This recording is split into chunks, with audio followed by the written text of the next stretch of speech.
Hey, good morning to everybody. Happy Friday. It's Daryl here. It is bright and freaking early, man. You know it. It's 3 a.m. here in Connecticut on the East Coast. Okay, today's video, it's ground-shaking, world-changing news. You never thought you'd hear this in the news. Just unbelievable news story this morning. It's about Snoop Dogg. It's stories about Snoop Dogg. Everybody knows Snoop Dogg. I don't need to tell you who he is. He's quitting.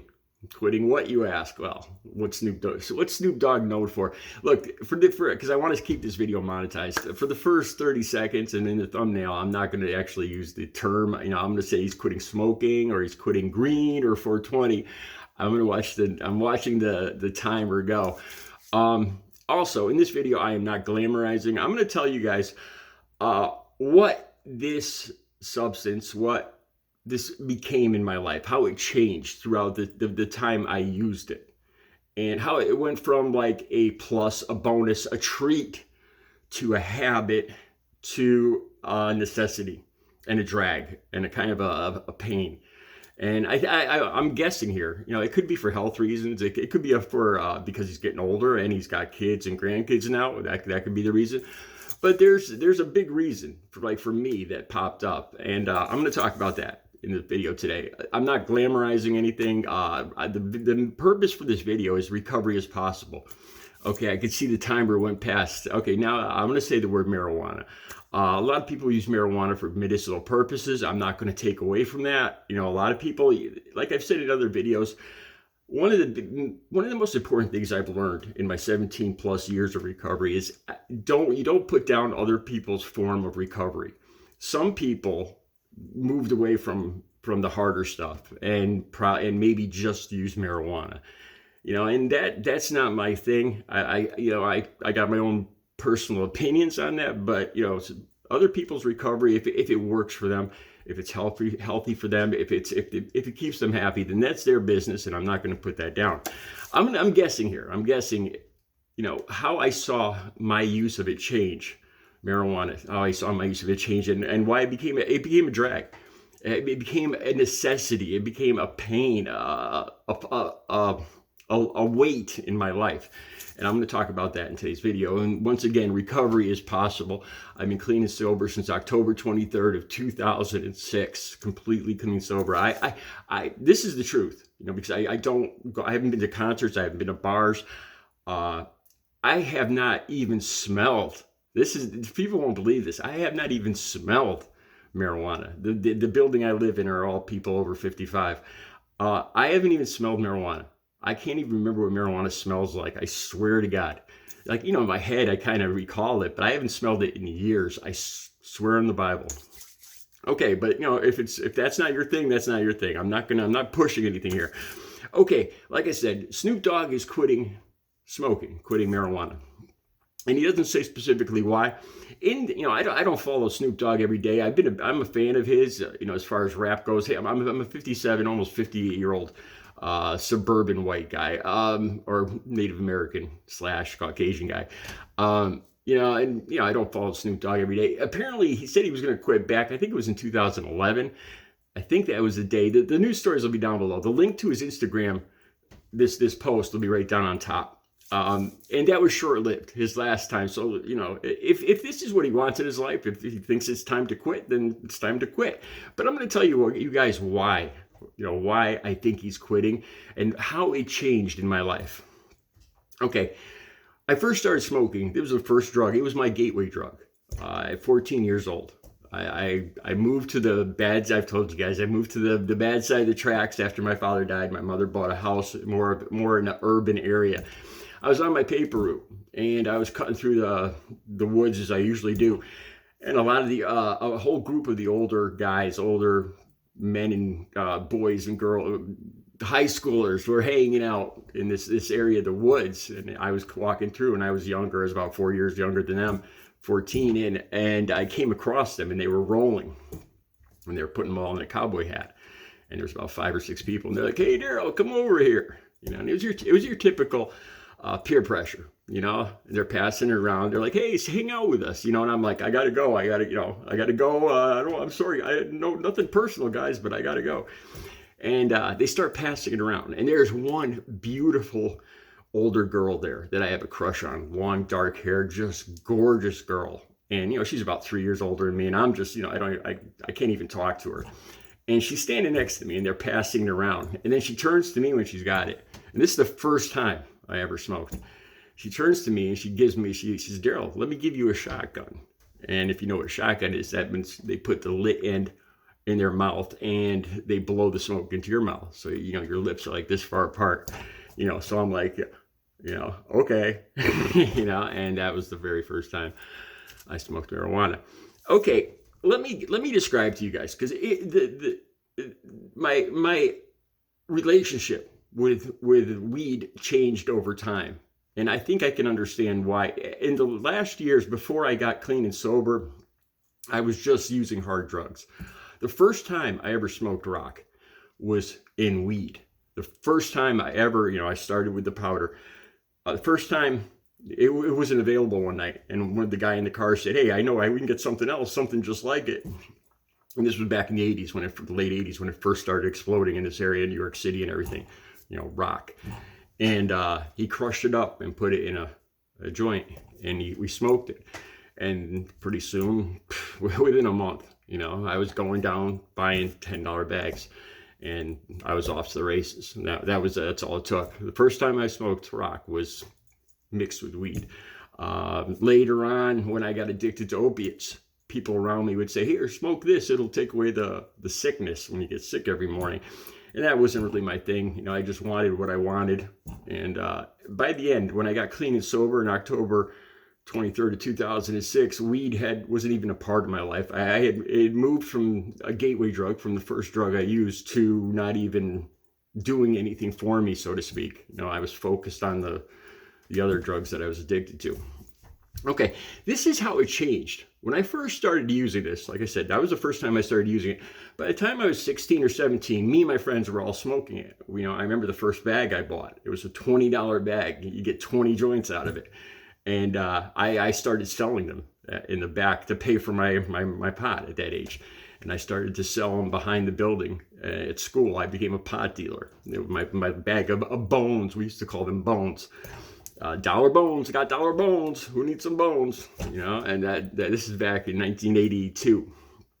And it was a big treat. I still remember some of the most just unbelievable times. I remember going to the local mall with my buddy. And, it was on a Friday night, about 7 o'clock at night, and the mall's packed. And I'm driving. I was the first guy to have a car and to be driving amongst all my friends. And we're in the car. So a lot of times we would call it forming the bubble. And we'd roll up all the windows, and all of us would light up, and we'd pass around. So the whole entire car, my 76 Charger, would fill up with smoke. Where we couldn't even see each other anymore. You've seen this in the movies, but we used to do this. And I remember us just laughing hysterically, like till your stomach is it hurts. You're doubled over. You can't catch your breath. I remember we couldn't even go in the mall. We're going to go in the door, and we just start laughing so hard, and people are looking at us, and we're doubled over laughing, and we don't even know what we're laughing about. But all of our relationships changed between each other and with weed as time went on. Okay, so, that's the way it was at first. By the time I was 18 or 19, so my friends started to go to college. And at this point, it became more of a regular thing, more of a habit. I remember going to the local, it was an arcade, where we had, Dig Dug, Asteroids. This is probably about 1989, 1888. And we had a routine where I'd call my buddy, you ready? I'd go pick him up. I'd go pick my other buddy up. We'd smoke in the car. We'd go in, we'd have a couple bucks worth of quarters. We'd go in, we'd get a buzz. We'd go into the arcade, play. We'd leave there, go in, and right next door was an ice cream parlor where we get ice cream cones. And we'd get an ice cream cone. We'd drive home. We might smoke a little something on the way home, and the night was over. And it became a habit. And then it became something where I didn't go out with my friends, unless we had it. I wouldn't go out with my friends, we'd call each other up. Hey, you want to go out? You want to go hang? Hey, yeah, but do you have any weed? And if we didn't have it, the first order of business was finding it. before we went anywhere. We wouldn't go to the movies. We wouldn't go to the arcade. Then it becomes a necessity. And it seems like my relationship with these people, my friends, changed. Where, nobody said anything. But at that point, we didn't see each other. We didn't go out, unless we had, we'd call each other up and say, hey, you got anything? Can you get anything? And then we'd take rides to, when there wasn't anything available, we'd go down to the city and end up, buying something ridiculous. And the whole night turns into a bust and we're all angry and everybody goes home. It became, our relationship with it changed over time. And maybe this is what Snoop Dogg, I'm guessing this is why Snoop Dogg, it just becomes boring. It really does after a while. Then it gets to the point, and I'm guessing this is where Snoop Dogg is now, is you just need it. It becomes a necessity every day. Everything you do, it's a daily habit. Like I do this at this time of the day. Before I take a shower, I do this. Before I get dressed, I do this. Before I go out, when I get home, I do this. And it becomes a necessary part of your day. And if you don't have it, the day isn't complete. The worst part is like around holidays. I remember before holidays or going out with seeing my relatives or anything. It was a necessity. In order to be around my family, in order to have a good Christmas or a good Thanksgiving, that would have to come first. And it becomes a necessary part of your life. It's no longer the treat it was in the beginning. Like picture this. Picture like if you love ice cream or you love steak. It's a treat. But then, what if you ate it every day? Before you went out, you ate steak. When you got home, you ate steak. Before you went into to see a movie, you ate some steak, some ice, or ice cream or whatever. It becomes a necessity, and your relationship with it changes, and it's no longer fun. Plus the cost, the health effect. And like I said, it actually changed the relationship I had with my friends, with the guys I love, my best friends. It changed. It became more important. It actually, that's the point. It became more important than my friends, than just hanging out with my friends. We had to have that before we enjoyed each other's company. And that's the truth of it. Okay, now here's the next thing. As far as him quitting, it's hard. It's one of the hardest things to do because now at this point, it's a part of your life. And you have to, at this point now, like I said, now that it's become a necessity in your life, like in Snoop's life, you have to change your entire life. And it's going to take a while because you're so used to doing that same thing every day. And now taking that one thing out, it changes all the other things that you needed. Like if you just, before you went to the movies, you always did this.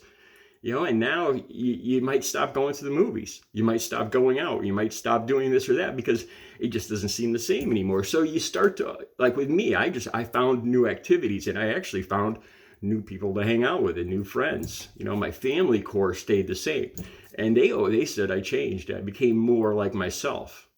I was more happy, more free, more like Daryl, I guess they said.